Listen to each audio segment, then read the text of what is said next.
नमस्कार, सलाम, सत श्री अकाल, जय भीम। साथियों, हम लोग YouTube पर जो है बात करते रहते हैं और बात करना बहुत जरूरी है कि इस देश में एक ऐसी व्यवस्था है जो मानव के विरोध में कार्य लगातार कर रही है और जो हम लोग संघर्ष तो करते हैं, लेकिन उसका परिणाम जो होना चाहिए, जो संविधान बनने के समय जो हालात बने थे, उन हालातों को उन्होंने तोड़ दिया है। आज वो फिर से मानव को गुलाम बनाने की प्रवृत्ति बनाए हुए हैं। हम लोग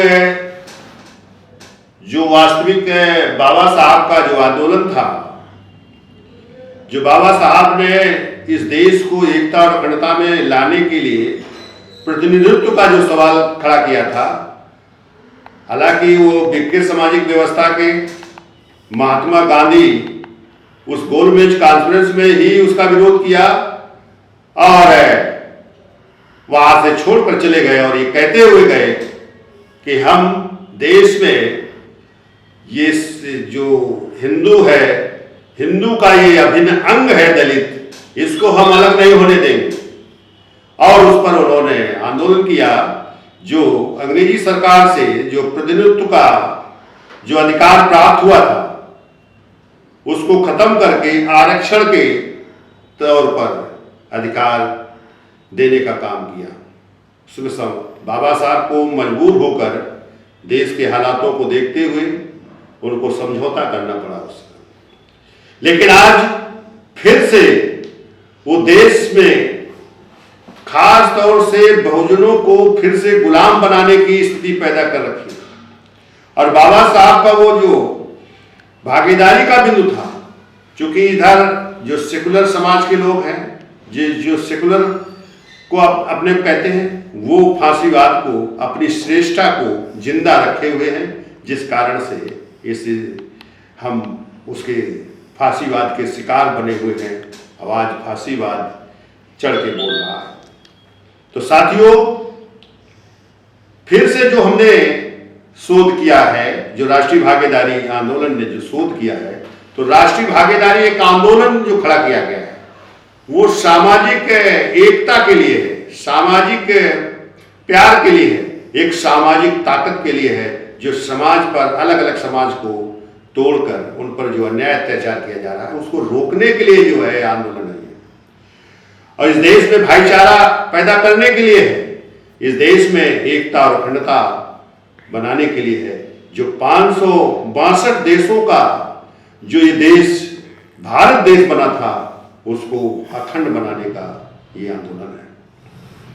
और इसके कारण से आज जो मुहिम चल रही है, देश बचाओ संविधान बचाओ, तो एक राष्ट्रीय भागीदारी आंदोलन ही इसका प्रतीक है।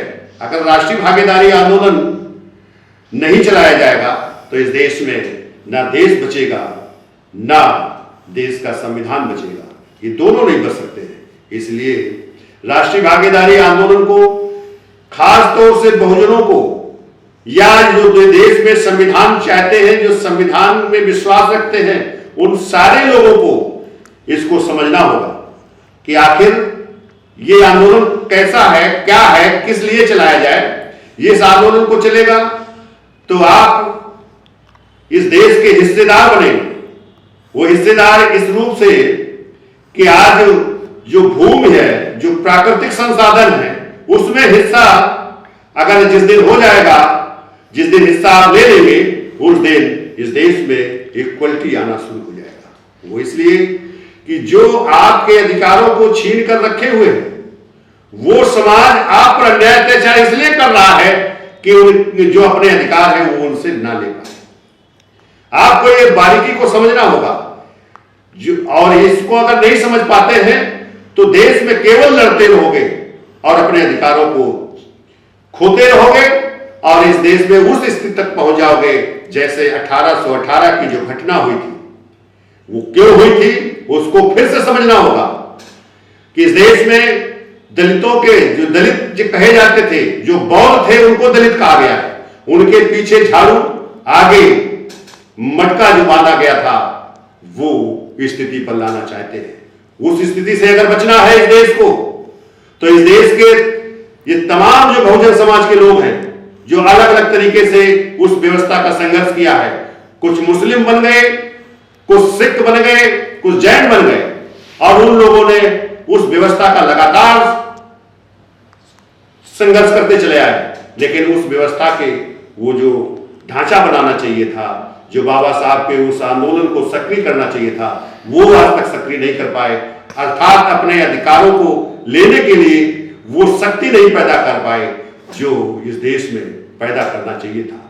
वो शक्ति ये है कि अगर हम उसी जो सदस्यता को कार्यवाही करते हैं, इसको अगर एक सिस्टम में ला दें, नेटवर्किंग सिस्टम से कर दें, तो इस पूरे देश के लोग संविधान बचाने के लिए और एकता और अखंडता के लिए, अपने स्वाभिमान के लिए एक साथ खड़े हो सकते हैं समाज में।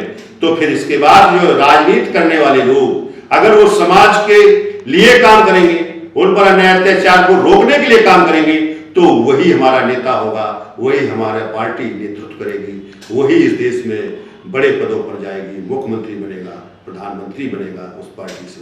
तभी इस देश में कल्याण हो सकता है। आज देश में किसान का आंदोलन चल रहा है, किसानों ने तमाम उस आंदोलन को तरीके से चलाने की कोशिश किया है, लेकिन सरकार झुक नहीं रही। आज 26 जनवरी को, चूंकि उस दिन संविधान लागू हुआ था, उस दिन हम स्वतंत्र हुए थे, गणतंत्र के रूप में हम संविधान के रूप में आए थे, तो उस दिन किसान भी स्वतंत्र है तो परेड करने में विश्वास रख रहा है, परेड करने के लिए तैयार है, लेकिन वो सरकार उसको रोकने के लिए तैयार है।